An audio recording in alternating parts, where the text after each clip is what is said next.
All right, welcome to my shop. I've got another project today. I picked up this cymbal on eBay. It's a Zildjian Constantinople 20-inch Renaissance series. I really like these old cymbals. Well, this is not particularly an old cymbal, but it sounds like the old cymbals. The old Istanbul-made Zildjians that you buy in the 50s and 60s. And I'm known for buying cymbals where I buy them with small defects, little cracks and things, and I carve out the crack section so it doesn't spread any further. And a lot of my friends give me a hard time whenever they see a cymbal with a hole cut in. They're like, oh, Craig got a hold of that one. So I picked up this one for roughly half price because it does have a crack that's starting. So there's really nothing to lose by trying to fix it, because if you don't do anything, it's going to keep going. So I don't know if you guys can see this. Right at my fingernail, there's a short little crack that terminates right about where I've got the Sharpie marker there. So my plan is to ease this line like that. I'll probably go a little bit more gradual on this bend here so that it's a soft curve. And what you want to do, you don't want to have sharp edges. You don't want to just take a Dremel and come straight in sideways, because that crack is still there and the two pieces of metal are going to try to do this and they'll keep wiggling. Now, if there's a crack in a lathe line, a lot of times what I'll do is I'll take maybe an 1/8 inch, maybe slightly bigger drill bit. I'll go beyond where I can see the crack because I want to make sure that I get the molecular structure of the crack out. I want to go just beyond that, drill the hole on either side, and take a Dremel and remove that material so the two edges can't vibrate and buzz against one another.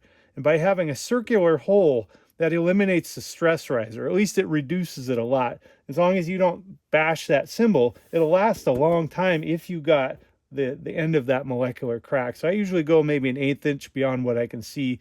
Sometimes I'll hold it up to the light, try to see through it. I can feel this one, and what I'm going to do when I get down to here with my tool, I'm going to look and see if there's any indication of a line there. And if there is, I'll just keep going in until it disappears, maybe a little bit beyond. These types of repairs have a negligible effect on the sound of the cymbal. Generally, it's such a tiny percentage of the material removed that it doesn't have any noticeable effect on the sound. I found this box, which makes an excellent platform for a cymbal. That'll support the edge while I'm working on it.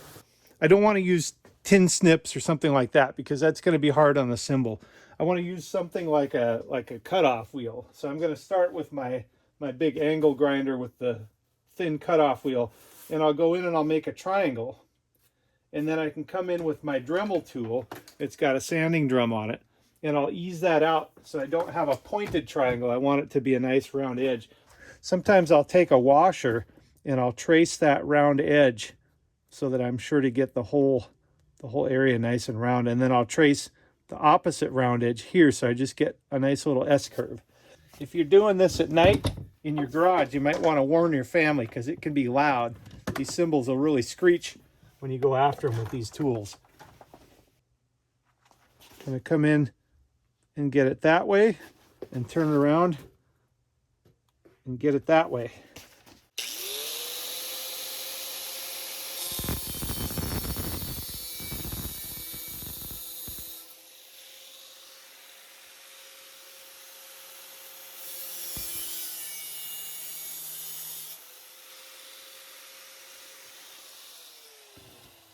Just nice and easy.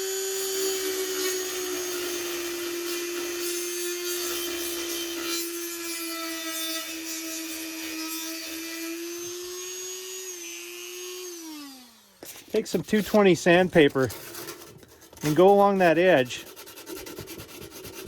and take the burr off both sides and polish it up a little bit, and then it'll feel like a factory edge. Now I'm going to take my fingernail and feel for that crack, and I don't feel anything there. There's probably no way you're going to see this, but I'll line it up edge on and try to change the light angle. I'm going to inspect that very carefully. I don't see any sign of that crack. But what I'm going to do, I'm going to go in just a little bit deeper just to be absolutely sure.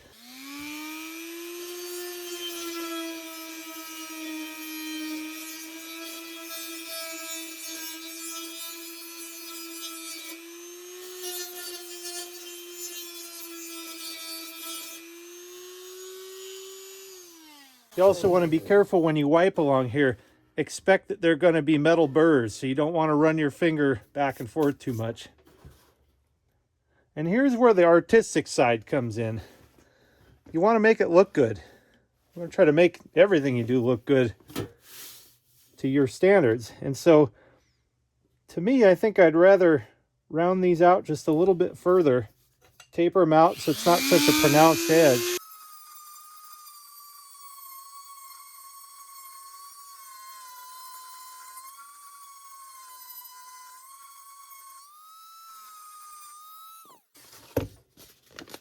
Now when I do this part, I'm just trying to hit the edge. I don't want to scuff up the whole surface here. I just want to hit the edge. Being careful not to impale myself with the burrs. Get some more surface area involved here. We'll do the same thing here.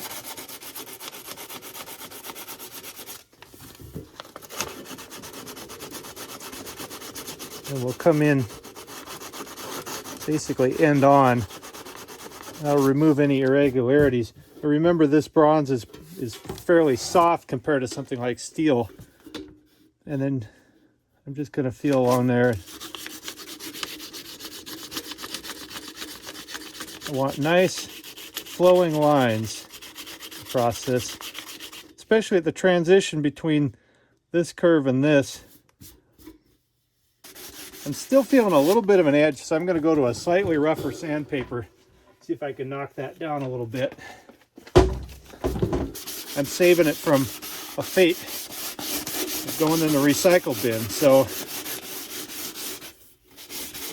and I want to make it last. I intend to use this, and the more you use them, the sweeter they get. Yeah, I can feel a little roughness going on there. Let me just kind of tone that down. These tend to be thinner cymbals, which gives them a nice responsiveness. So you can crash on them with the shoulder of the stick for accents.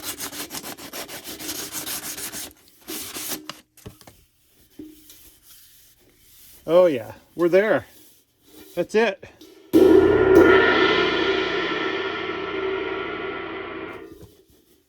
Okay, we're done.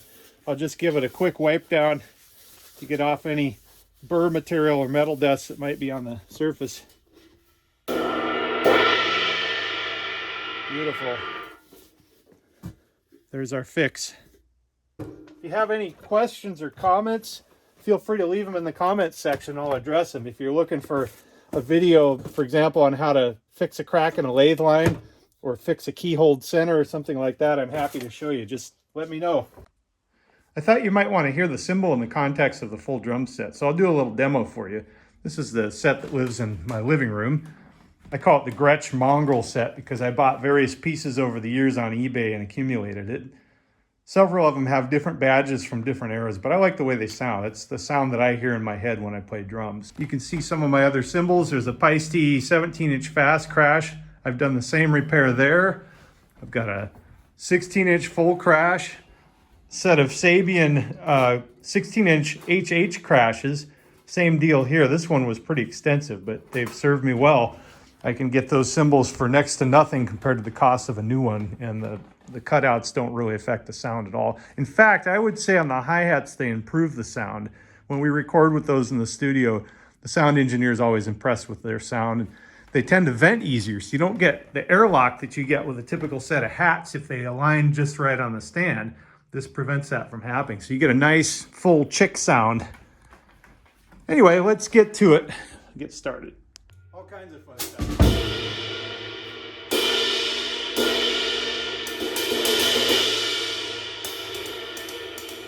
Try a heavier stick.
playing. I'm having fun here.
Just because.